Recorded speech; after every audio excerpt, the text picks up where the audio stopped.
दम नहीं रहा और हम लोग बाहर के वस्तुओं को खरीदने के लिए मजबूर हो गए। ये है औपनिवेशिक व्यवस्था। अब हम बात करते हैं औपनिवेशिक व्यवस्था को भारत में कितने चरणों में देखा जाता है। तो देखिए, ब्रिटिश, क्योंकि भारत में ब्रिटिशर्स का ही राज था, हम उनकी बात करते हैं। ब्रिटिश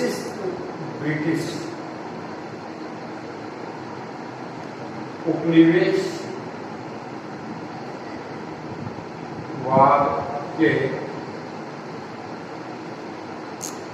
विभिन्न चरण। अगर हम इन चरणों की बात करें तो क्या 1764 से लेकर 1947 तक जो उपनिवेशवाद का चरण था वो एक ही था, सिमिलर तरीके से ही काम करता रहा, या उसके अंदर कुछ चेंजिंग्स आते रहे।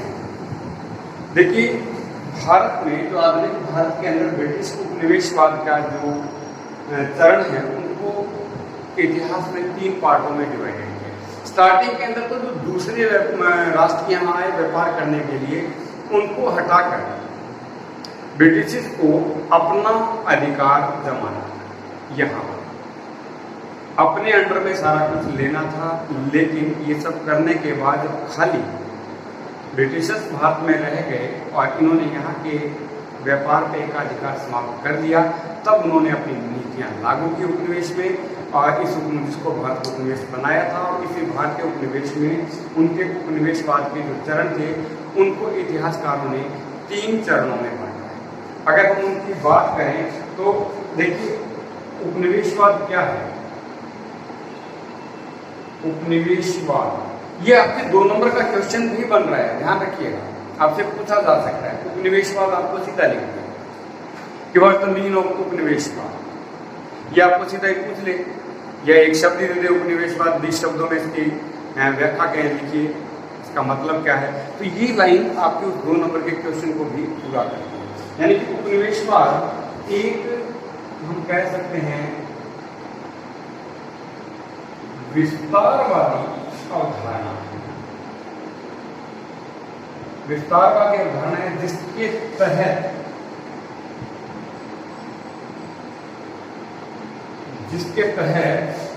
किसी देश का आर्थिक शोषण एवं उत्पीड़न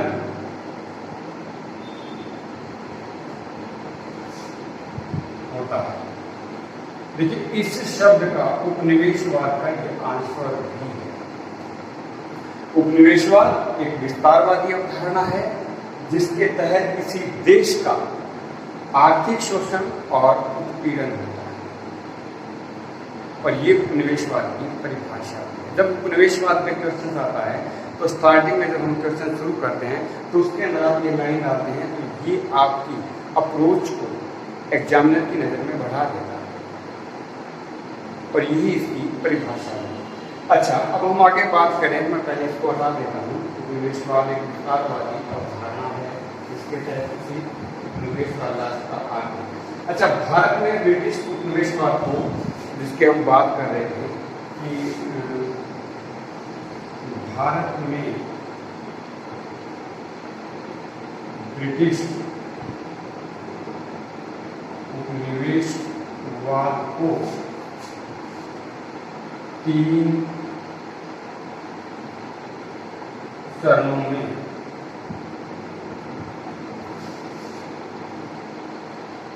विभक्त किया गया। अगर इसके अंदर अगर हम बात करें प्रथम चरण, तो प्रथम जो चरण है इसको वाणिज्यिक उपनिवेशवाद का नाम है।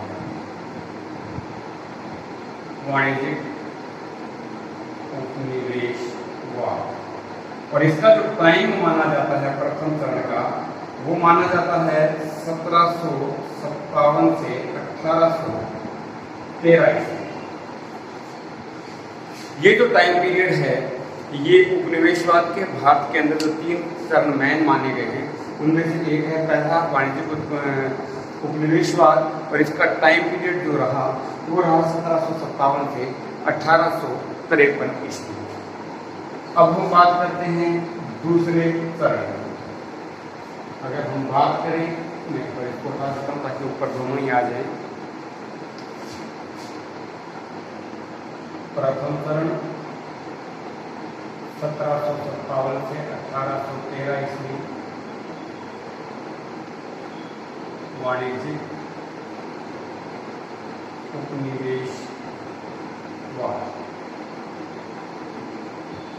जो द्वितीय चरण है या दूसरा चरण है, इसका समय 1813 ईस्वी से 1858 ईस्वी तक के समय को माना जाता है और इसको नाम दिया गया है पूंजीवाद उपनिवेश।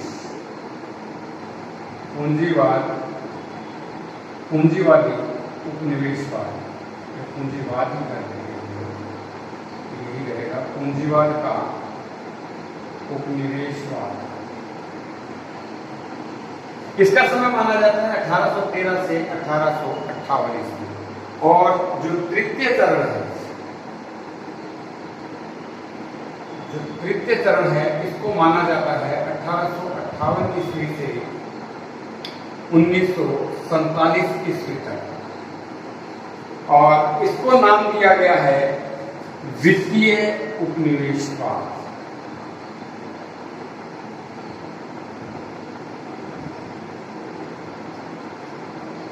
द्वितीय उपनिवेशवाद। तीनों का समय हमारे सामने है। हमने स्टार्टिंग में बात की थी कि 1857 के अंदर ब्रिटिशर्स ने बंगाल में जाके पहला प्लासी का युद्ध लड़ा, वहां से इनकी नींव मजबूत हुई और वहीं से उपनिवेशवाद की शुरुआत मानी जाती है। और उसी समय से लेकर और देश के आज़ाद होने तक यानी कि 1947 तक उपनिवेशवाद की चरणों को इतिहास में 3 हिस्सों में बांटा गया है। जो भारत की आधुनिक भारतीय इतिहास की अर्थव्यवस्था जिस पे हम लोग बात कर रहे हैं वो 3 चरणों में डिवाइडेड है। प्रथम चरण 1757 से 1813 तक, जिसको वाणिज्यिक उपनिवेशवाद कहा गया। द्वितीय जो चरण है 1813 से 1858 ईस्वी तक, जब भारत का पहला स्वतंत्रता संग्राम समाप्त हुआ था और भारत में गवर्नर जनरल की जगह वायसरॉय अपॉइंटमेंट कर दिया गया था। यहाँ पर उस समय उसको कहते हैं पूंजीवाद का उपनिवेशवाद। और जो तीसरा समय है तृतीय चरण, ये 1858 से 1947 तक का समय माना जाता है और इसे नाम दिया गया है द्वितीय उपनिवेशवाद। और अब हम सब इन एक चरण को बहुत ही डिटेल में समझें।